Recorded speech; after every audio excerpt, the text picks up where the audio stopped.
Let's make a meal with our Galentine.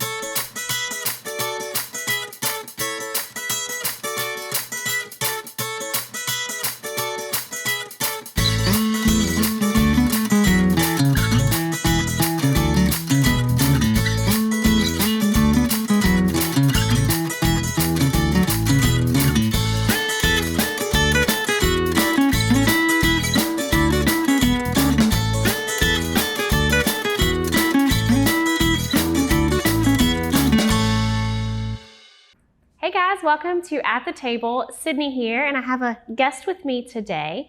It is American Heart Month, so we're going to be talking about all things heart health and different things that we can make for our heart. But I've got Rachel here. This is Rachel Ezzell. She is from Duplin County. She is the new FCS agent there. So thank you so much for joining us, Rachel. Thanks for having me.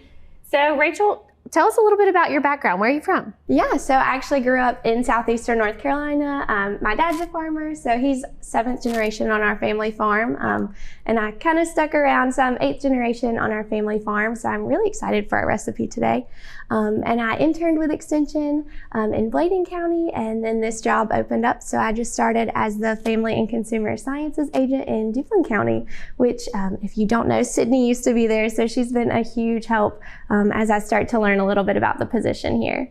It's been really fun to be able to work together, and hopefully we'll get to continue to do that over the years to come. Yeah. So I wanted to have Rachel here today so that you guys could meet her as well and get familiar with her, but also she's a wealth of knowledge as well. So we wanted to have her come on. We're gonna make roasted vegetables. We're gonna start with that. We've got our Valentine's Day meal, and I kind of thought, why not have my Galentine here for Valentine's Day? I tried to talk my husband into it. He said, no, sorry.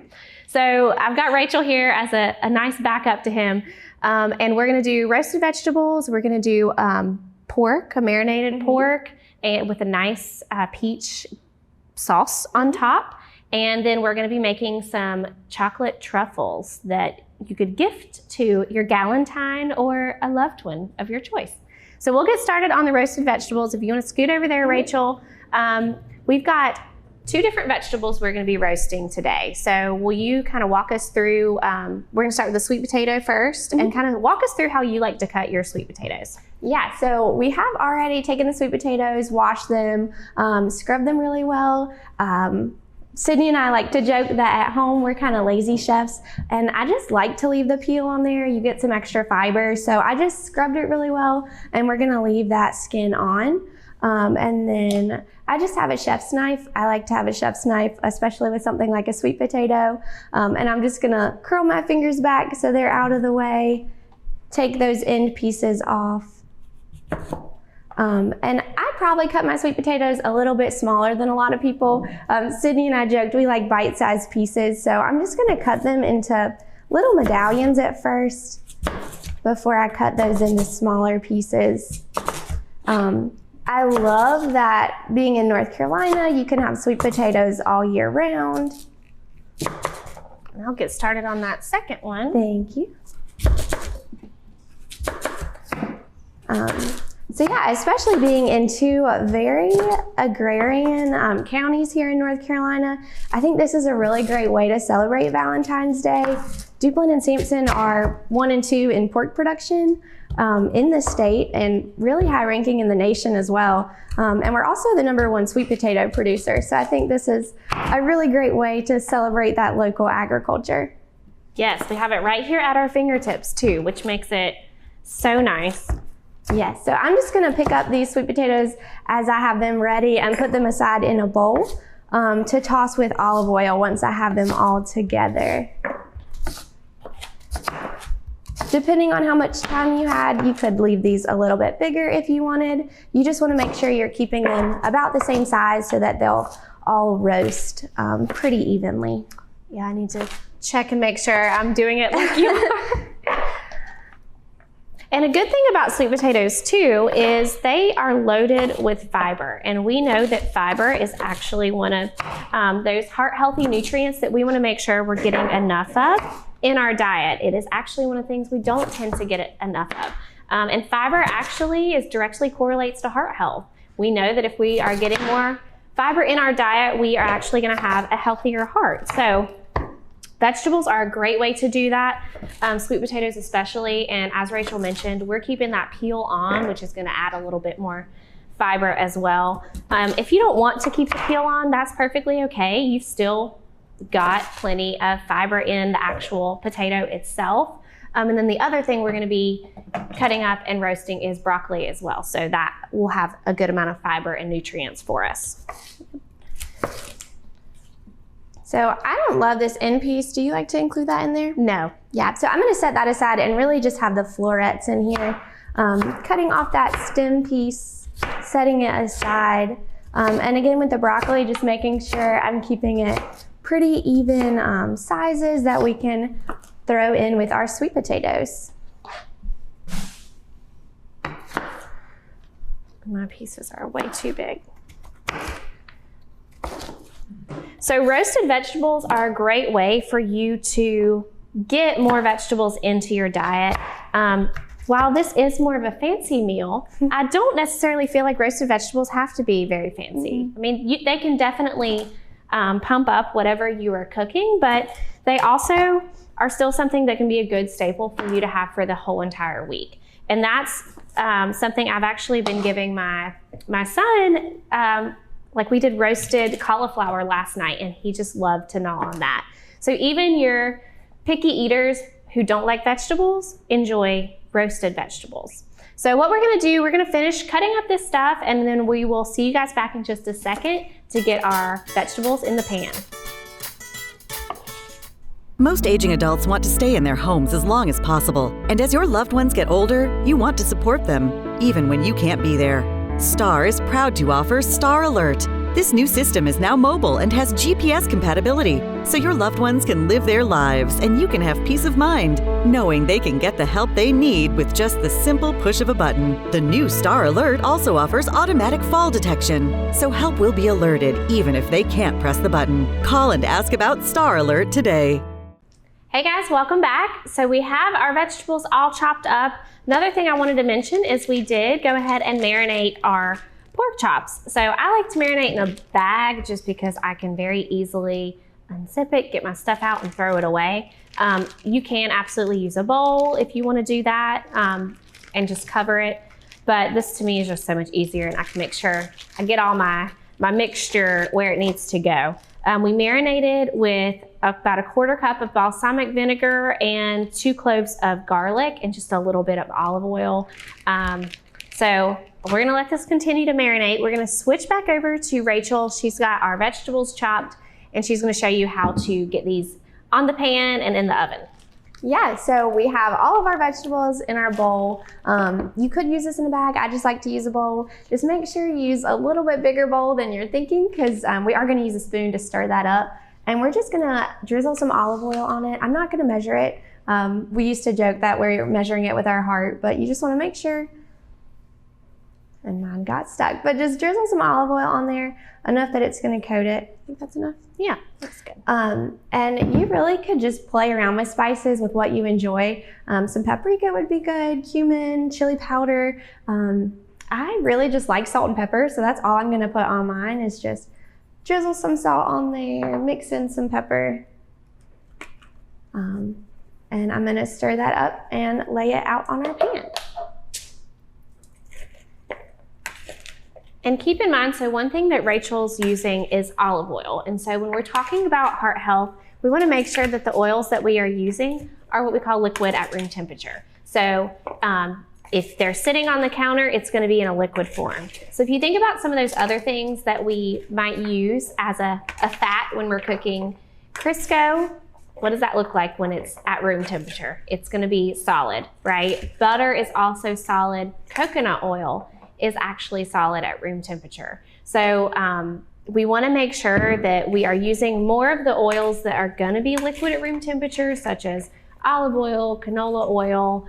You can get into those more expensive oils if that's what you prefer to do. We like more of the affordable options here, and they're still very, very heart healthy and good for you. And to me, they have great flavor. But those are what we call our unsaturated fats. and they are going to be healthier for us than what we call saturated fats, which are those solid at room temperature fats that we might be consuming. So you've got those on the pan over there, Rachel? I do, and I don't want to overcrowd them, so I think I'm going to take a few off and cook in 2 batches. Perfect. Just so they have a little bit more room. We were talking about this. We actually did more vegetables than the recipe called for, or than we would have done. But I love having leftover roasted vegetables to throw in for breakfast. I'll just throw together a little breakfast bowl with some scrambled eggs. And they're just great to have on hand to reheat quickly for other dinners. So I think that's pretty good here.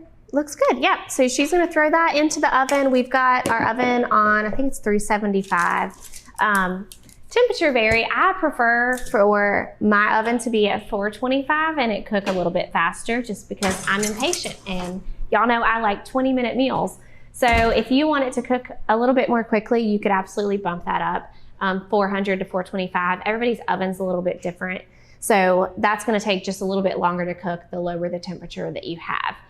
What we're going to work on next is our sauce, and we'll wait just a minute. We'll do our next segment. We'll start getting our pork chops ready. But our sauce, this is going to be like a balsamic peach sauce. Sounds really good. You've made this recipe, haven't you, Rachel? Yes. So we are using frozen peaches. I just got the little bag, and I went ahead and thawed these ahead of time. So they're still, the fridge here stays really, really cold, which is great. It keeps things fresh for longer, but it does tend to take longer to thaw.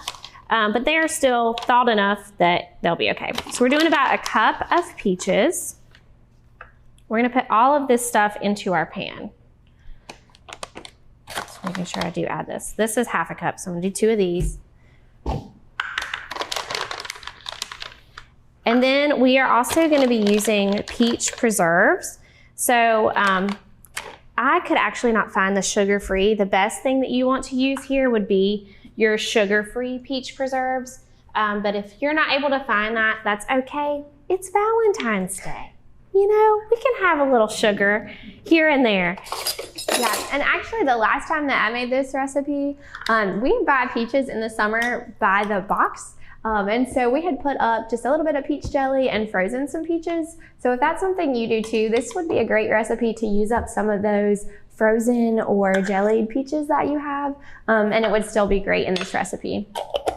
Yeah, mainly I think it's being used for flavor and a little bit of that sugar to help it stick. When you think of a sauce, you know, typically you want it to be thicker and be able to kind of melt all together.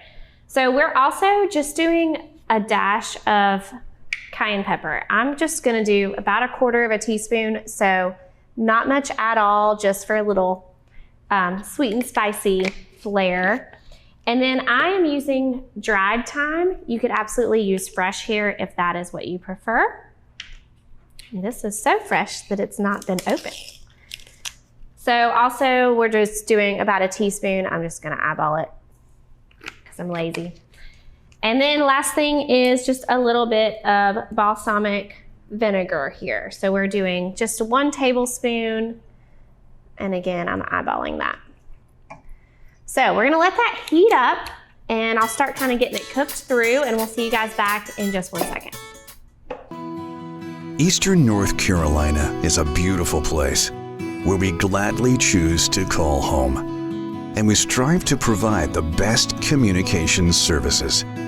STAR is committed to improving communications to all our service areas because we want to improve the communities where we not only work, but also live. STAR Communications. We are neighbors serving neighbors. Hey guys, welcome back. So we have our peach sauce pretty much done over here.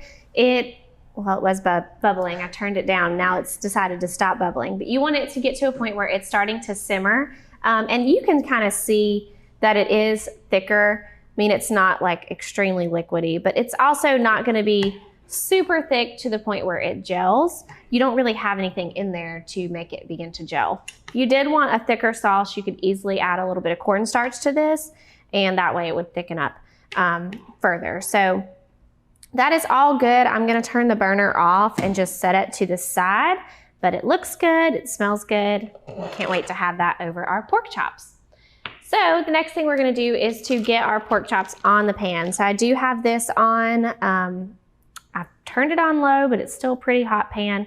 I put a little bit of olive oil in the pan, about a tablespoon and a half maybe, because I just like to cook with olive oil. You could, the recipe calls to just spray the pan, but I think it's better if you got a little bit of oil in there.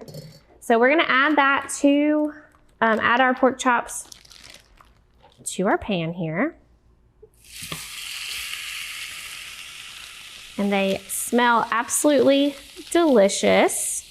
These were actually on sale this week, so that worked out really nicely.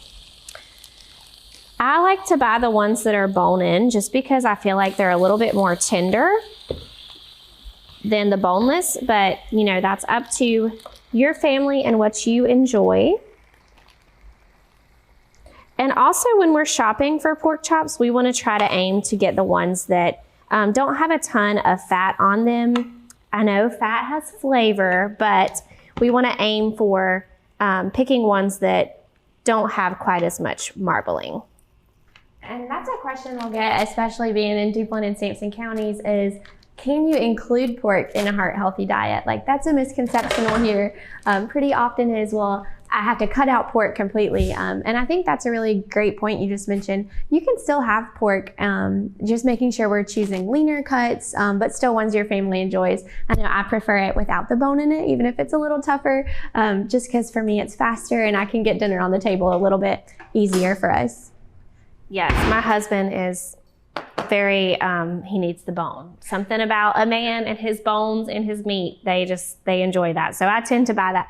In thinking about the cost difference, because we were just talking about groceries being so high and how expensive it is to buy groceries right now, it is actually cheaper if you get the ones that are bone-in than the boneless. Now, sometimes the boneless will be on sale. So if that's a situation, you know, that would be a great option for you. But if you're trying to be mindful of cost, typically the more things that are intact on your meat, the more that you have to do the work yourself, the cheaper it's gonna be. So for instance, buying an entire chicken is gonna be cheaper than buying it in cuts, because the butcher has to do that work. So if they don't have to do the work and you do the work yourself, it's gonna be a little bit cheaper. So just keep that in mind. With our pork chops, pork can be cooked to 145. So these are a little bit thicker pork chops than the recipe called for. So these will probably need about 4-ish minutes per side. But we don't have to cook pork as long as we previously thought we did for it to be safe. So keep that in mind. You can have kind of a little bit of pink in your pork, and that's still a safe temperature for you. You do want to use a thermometer to make sure that it is cooked all the way through. When you're buying pork chops, look for ones that have less marbling. So that's the same thing too for our steak. If you are looking for steak, I know some people love that marbling because it shows that there's more fat throughout, and fat does have flavor. But if we're looking for those leaner options that are going to be better for our heart health, the marbling is going to be saturated fat. And so that is the fat that we are more concerned with for our heart health, and is more directly linked to causing heart disease and issues that come with heart disease as well. So we want to make sure that we are choosing meats that are a little bit leaner, and that way it'll be better for our heart health as well. But primarily when we're thinking about our heart, we want to choose to have lots and lots of those fruits and vegetables. You think about when you have your plate, you've got just a little bitty square with your healthy protein on there, and then the rest of your plate should really be divided between your whole grains and then your fruits and vegetables. You'd want to have that make up half of your plate. So keep that in mind. In terms of other proteins that you might be looking for that are going to be a healthier option, chicken, of course, however, you want to make sure you're choosing the white meat chicken. Dark meat chicken is actually, we've got a little thing that we use in our Med Instead of Meds class that shows a graph that shows you the amount of saturated fat in different things. And our dark meat chicken is actually higher in saturated fat than even some of our steak and our fattier pork, I guess you could say. So keep that in mind. We want to choose those white meat chicken options. Turkey's another great one. Fish is also very healthy for us.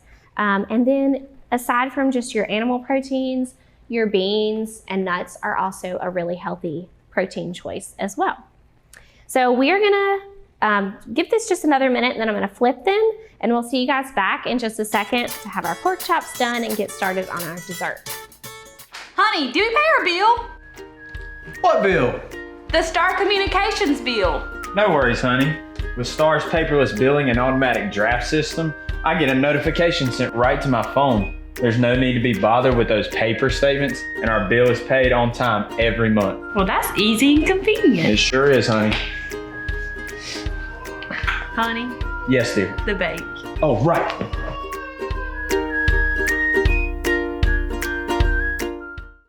Hey guys, welcome back. So we have our pork chops all done. They look good, smell delicious. We cannot wait to eat these.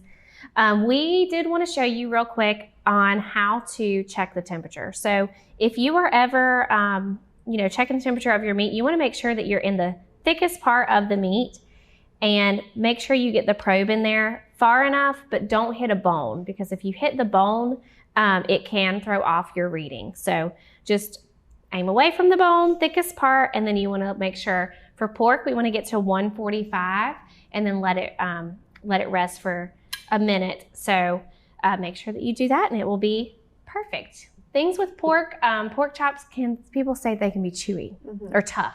So if you don't overcook it, usually that avoids that. Yeah, especially if you're used to cooking chicken, because it needs to reach a higher temperature. Right. You do want to, the pork doesn't have to reach that same temperature. So definitely use that thermometer. Yes, it's you can do lower and it's still safe to eat, even if there's a little bit of pink in there. All right, well, we're gonna switch gears to these are called no-bake coconut truffles, no-bake coconut truffles. So we're gonna make these, and this is a really good recipe that you could do as more of a gift if you want to give a little something sweet for Valentine's Day, but not feel so bad about giving chocolate or something that's so high in sugar. And these are also, they use dates, which are loaded with fiber. We already talked about fiber earlier. So you're getting some good fiber here. It's a fruit. And then we do use coconut flakes, and we're gonna be using puffed rice. This is brown puffed rice. So it's brown rice, which is whole grain. I had to order that online. If you can't find it in the store, just use Rice Krispies or Chex Mix. Any type of rice cereal should be good.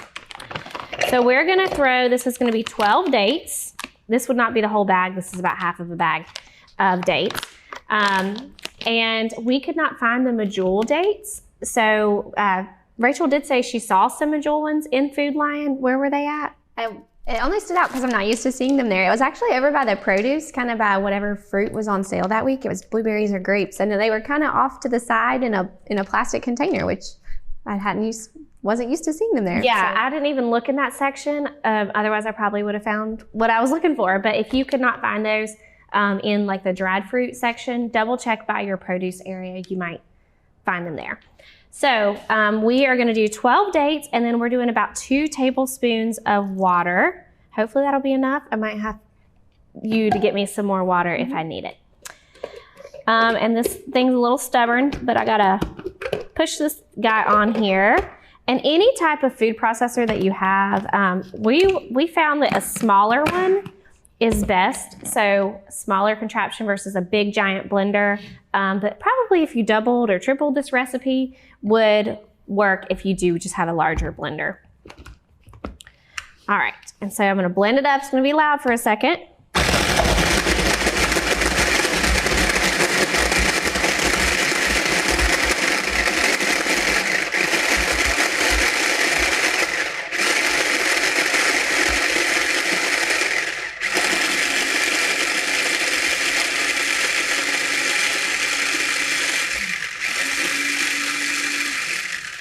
You want to do that until you get a paste. So it might take a couple tries to push it down. As you see, this kind of chopped it into smaller bits, but you might just have to keep pushing it down and putting, redoing it again until you get to that paste formed. And then you're actually going to be adding some cocoa powder. So will you show us our, will you pass me the one that we played with earlier? We had to trial and error. So you can see here, it's a nice paste. We did this using that same contraption, just repetitively until we got it a little bit smoother. You might need to adjust the water a little bit as well until you get what you need. Once you've got it to the paste, you're gonna add in 4 tablespoons of unsweetened cocoa powder, and that is what made it that pretty chocolatey color. And it smelled so good. When you first opened it, it just smelled like chocolate. Dates are naturally really sweet, so I could easily see this tasting very similar to chocolate. All right, next we're gonna add in about half a cup of puffed rice. If you were using Chex Mix here, you might just want to grind those up a little bit as well. And I'm just gonna stir this all in. Looks good. And then we are gonna do some coconut flakes. You wanna throw those on a little plate. And I'm not measuring these. I think it does say about half a cup. Yes. We're just gonna roll them after we make our ball in it. So I just wanna make sure I have my plate covered so that I can get coconut on the outside of those. I'm just gonna use my hands here and try to do the best I can with getting them into a little ball. Very messy, but it's about a tablespoon, so you could use a tablespoon or just a regular spoon would probably be fine. You are gonna let these refrigerate for about an hour, so 30 minutes to an hour, and that they'll kind of form up a little bit more. Some other things I wanted to touch on while we're getting these rolled up is our heart health. So there's other things we can do for our heart health. What are some other things that you think of, Rachel, when you think about taking care of that heart? Yeah, well, of course, we've been talking about food here today, but another really important thing, of course, your physical activity, how much you're moving, but some other things a lot of people might not think about is like sleep, how much you're sleeping, are you getting a good night's sleep? I'm sure you could probably tell us a lot about that with a newborn. Maybe like you've noticed your sleep has changed a little. And just stress, managing that stress. So making sure you have some kind of outlet. I know for me, it's physical activity and just getting a workout in, but whatever that looks like for people. Anything that calms you down. So it could be reading, it could be drawing, it could be yoga or some type of other like mindful physical activity. I love to go on walks, so that's something that I really enjoy. But anything that just relaxes you. So try to find a way that you can kind of get your relax on, and make sure that when you are going through if you ever have a stressful moment throughout your day, I think about sometimes people get road rage or stuff like that. Try to find coping mechanisms to help you to kind of relax, deep breaths, calm yourself, because we don't want to have those high episodes of lots and lots of stress that can bring your heart rate up, and that's what can lead to some heart issues later on down the road. So that's a great thing to do, is to just try to be relaxed. And then in terms of physical activity, we want to try to get at least 30 minutes of physical activity 5 times a week. So that can be broken up into smaller amounts. That can be an hour, less than 5 times a week. So however you can make that work for you, but that does help to work our heart and get our heart pumping, which is going to keep our heart healthy and strong, which is the goal. So these look good. We're going to pop these in the fridge. We'll show you guys what they look like when they're all done. But thank you so much for being here, Rachel. Thanks for having me. It's such a good way to celebrate Galentine's Day, and I can't wait to try these. Me either. We'll see you guys next time.